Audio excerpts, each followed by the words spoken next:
गाय का मांस ये बताता है कि कहीं ना कहीं गौ हत्या हुई। गाय हमारी माता है। नहीं मॉब लिंचिंग की। उन्होंने कुछ किया ही नहीं था, ना मॉब लिंचिंग की। केवल सीएफएसएल की रिपोर्ट बता रही है गौवंश भीड़ है। भीड़ का क्या मतलब होता है? भीड़ में आप कैसे पहचानेंगे?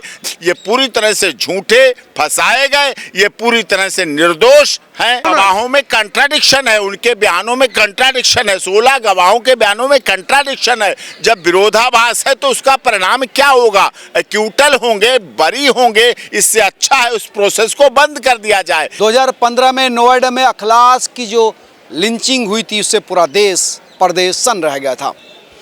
अब उस मामले में उत्तर प्रदेश सरकार मुकदमे वापस ले रही है। मेरे साथ बात करने के लिए सुप्रीम कोर्ट के सीनियर क्रिमिनल मामलों के जानकार डॉक्टर एपी सिंह। डॉक्टर साहब, चुनाव वापस आ रहा है तो अब योगी सरकार जो है अखलास के मामले में जो आरोपी थे उनके केस वापस ले रही है। देखिए, अखलाक मॉब लिंचिंग हत्याकांड, अखलाक के पास से जो सूचना थी उसमें गौ मांस बरामद हुआ था। सीएफएसएल रिपोर्ट आई थी। इसका चुनाव से कोई मतलब नहीं, इलेक्शन से कोई मतलब नहीं। 10 वर्ष हो गए हैं इस केस को चलते हुए। त्वरित न्यायालय फर्स्ट इसको कार्रवाई कर रहा है, प्रोसीडिंग कर रहा है। सामाजिक सद्भाव बनाए रखने के लिए कई बार उस समय भी सामाजिक सद्भाव खराब हुआ था। जानबूझकर गौमांस को, गाय की हत्या की गई होगी तभी गौमांस बरामद हुआ, जिस पर गौमांस की फॉरेंसिक रिपोर्ट में मिला, तथ्य मिले। लेकिन संयुक्त निदेशक अभियोजन जो प्रोसिक्यूशन है, जिन्हें केस चलाना है, जो केस चलाएंगे, जिनकी जिम्मेदारी है केस चलाने की, तो संयुक्त निदेशक अभियोजन ने पत्र लिखा सरकार को, और सरकार ने वो पत्र लिखा महामहिम राज्यपाल जी को। एक प्रोसेस होता है, धारा 321 के तहत वो प्रोसेस होता है, उस प्रोसेस को पूरा करना होता है।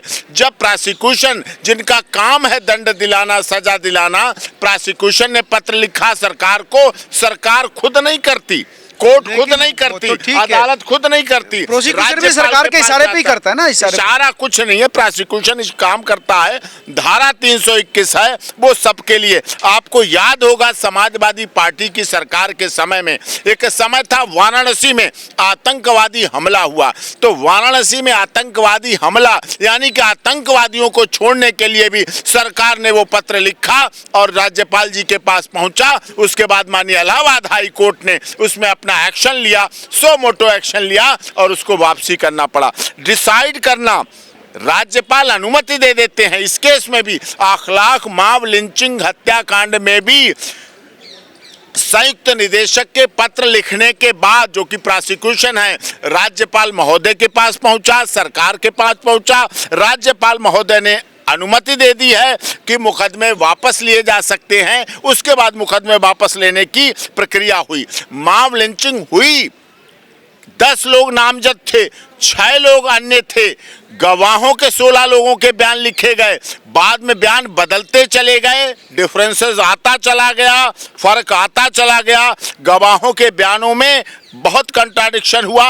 अब भी केवल ये गारंटी नहीं है केस खत्म हो जाएगा, अभी भी ये विश्वास नहीं है कि जो 12 दिसंबर तारीख है उसको अदालत खत्म कर देगी। अदालत की जिम्मेदारी है उन सभी तथ्यों को देखना। पुलिस अपना पक्ष रखती है, प्रोसिक्यूशन अपना पक्ष रखता है, डिफेंस अपना पक्ष रखता है, अदालत तय करती है कि उस पर क्या हो। इसलिए कोर्ट तय करेगी कि उसमें किस तरह की आगे की कार्रवाई होनी चाहिए। कोर्ट तय करेगी। 12 दिसंबर की तारीख है, लेकिन सरकार की मंशा पर सवाल है कि सरकार क्यों एक वर्ग विशेष को बचाना चाहती है। एक वर्ग विशेष को तो आप जो है कहते हैं कि यही उपद्रव कर रहे हैं, लेकिन जहाँ दूसरे वर्ग के लोग इन्वॉल्व हैं उनको आप बचाने की कोशिश क्यों कर रहे हैं? ऐसा कुछ नहीं, यहाँ कोई वर्ग की बात नहीं है, कोई धर्म की बात नहीं है, कोई जाति की बात नहीं है, कोई क्षेत्र की बात नहीं है, कोई भाषा की नहीं बात है। सीएफएसएल की रिपोर्ट थी, गौ मांस पाया गया अखलाक के पास, मॉब लिंचिंग हुई, लोग क्रोधित हुए, पहुंचे, खबर की सत्यता थी, सच्चाई थी। सीएफएसएल फॉरेंसिक ने जांच किया, चार्जशीट फाइल हुई, इन्वेस्टिगेशन कंप्लीट हुई, केस चला और उसके बाद संयुक्त निदेशक जो प्रोसिक्यूशन हैं उनकी रिपोर्ट सरकार को भेजी गई। सरकार ने राज्यपाल, उसके बाद सीएफएसएल में गौ मांस ठीक है, पाया गया। लेकिन आपको कोर्ट केस को पुलिस के हवाले करना चाहिए था। आपको भीड़ के न्याय तंत्र पर तो विश्वास नहीं कर सकते ना, भीड़ को जस्टिफाई नहीं कर सकती, आपने ठीक किया। गाय का मांस ये बताता है कि कहीं ना कहीं गौ हत्या हुई। गाय हमारी माता है, गाय हमारे अस्तित्व से जुड़ी हुई है। गाय गंगा गीता गायत्री हमारे जीवन को लेके चलती हैं। हम अपने जीवन के साथ कैसे खिलवाड़ कर सकते हैं? हम अपने जीवंत जीवन को कैसे बर्बाद कर सकते हैं? हम जिंदा मुर्दा कैसे बन सकते हैं? और गाय के साथ इतना अपमान और इस तरह का होगा तो उसका दंड भी मिलेगा। और उसका दंड वो भीड़ थोड़ी देगा, वर्ग थोड़ा ही देगा, सरकार कोर्ट पुलिस करेगा ना काम। पुलिस करती है, लेकिन ये भी देखना चाहिए जो उपद्रवकारी हैं, जो विध्वंसकारी हैं, जो हमारी राष्ट्रीय एकता अखंडता को खत्म करना चाहते हैं, जो इस तरह से कार्य कर रहे हैं, इनको सरकारें पालती हैं, पोसती हैं, पोषित करती हैं। समाजवादी पार्टी ने ऐसा पालन पोषण का काम बहुत वर्षों से किया है। भाई उनके परिवार का कहना था कि इस तरह से मारना किसी बात को लेकर, तो ये तो एक समाज के खिलाफ अपराध है ना, व्यक्ति के खिलाफ अपराध है ना। उन्होंने किया नहीं, ये मॉब लिंचिंग थी। भीड़ किसको अपराधी बना दे, किसको अपराधी बना दिया? भीड़ में से पकड़े गए, वो अपराधी थे ही नहीं, उनका कोई आपराधिक रिकॉर्ड नहीं। उन्हें तो केवल भावनाओं के आधार पर वहां जो मिल गए, इसलिए उन्हें अपराधी बना दिया गया, इसलिए उनको दंड देने की प्रावधान कर दिया गया। ये हुआ है। आप ये कहना चाहते हैं कि जो आरोपी है वो क्रिमिनल नहीं है, या उसने नहीं मॉब लिंचिंग की? उन्होंने कुछ किया ही नहीं था, ना मॉब लिंचिंग की। केवल CFSL की रिपोर्ट बता रही है गौवंश। भीड़ है, भीड़ का क्या मतलब होता है? भीड़ में आप कैसे पहचानेंगे? जहाँ 10, 15, 20 लोग हैं, अन्य लोग हैं, अनजाने लोग हैं, अननोन हैं, उनको आप कैसे आइडेंटिफाई करेंगे? ये कोई व्यक्तिगत रंजिश नहीं, कोई जर की लड़ाई नहीं, कोई जोरू की लड़ाई नहीं, कोई जमीन की लड़ाई नहीं, भावनाओं की लड़ाई थी। इसलिए इन लोगों को अपराधी बना दिया गया। ये पूरी तरह से झूठे फंसाए गए, ये पूरी तरह से निर्दोष हैं और उसका परिणाम सरकार को अभी चुनाव से पहले इस मामले की याद क्यों है? ये क्यों वापस करना चाहते हैं? सरकार का है, ये प्रोसेस है। चुनाव तो इससे पहले भी हुआ, अभी लोकसभा के चुनाव हुए, आगे भी चुनाव आएंगे। 10 साल चलते हो गए, 15 का केस है, उस समय का मामला। इसका चुनाव से कोई मतलब नहीं है, किसी तरह का चुनाव से मतलब नहीं है। निश्चित तौर पर मानिए ये एक प्रोसेस है, क्रिमिनल प्रोसेस है। संयुक्त निदेशक एक बड़ा पद होता है जो कि प्रोसिक्यूशन है, एक बड़ा प्रोसेस है।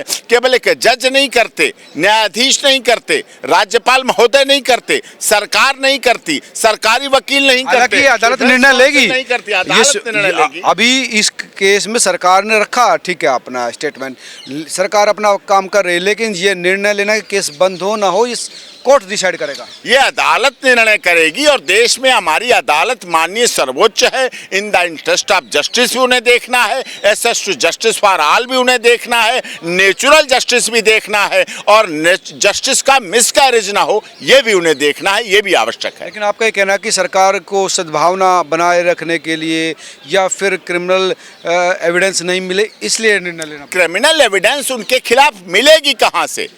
जो मृतक है, मृतक के खिलाफ मिली कि उसके पास से जो गौमांस था वो गौमांस था, CFSL रिपोर्ट है। इनके पास से क्या मिला? गवाह है ना, उनकी बेटी पत्नी गवाह जब दी ना, उन्होंने पहचाना ना। गवाहों में कंट्राडिक्शन है, उनके बयानों में कंट्राडिक्शन है, 16 गवाहों के बयानों में कंट्राडिक्शन है। जब विरोधाभास है तो उसका परिणाम क्या होगा? एक्यूटल होंगे, बरी होंगे। इससे अच्छा है उस प्रोसेस को बंद कर दिया जाए। जब प्रोसिक्यूशन चाह रहा है, प्रोसिक्यूशन डायरेक्टर चाह रहे हैं और महामहिम राज्यपाल महोदय चाह रहे हैं, सरकार चाह रही, निर्णय अदालत को लेना है और वो निर्णय अदालत निष्पक्षता पूर्वक करेगी। हमें अपनी न्याय प्रणाली पर पूरा भरोसा होना भी चाहिए और रखना भी चाहिए।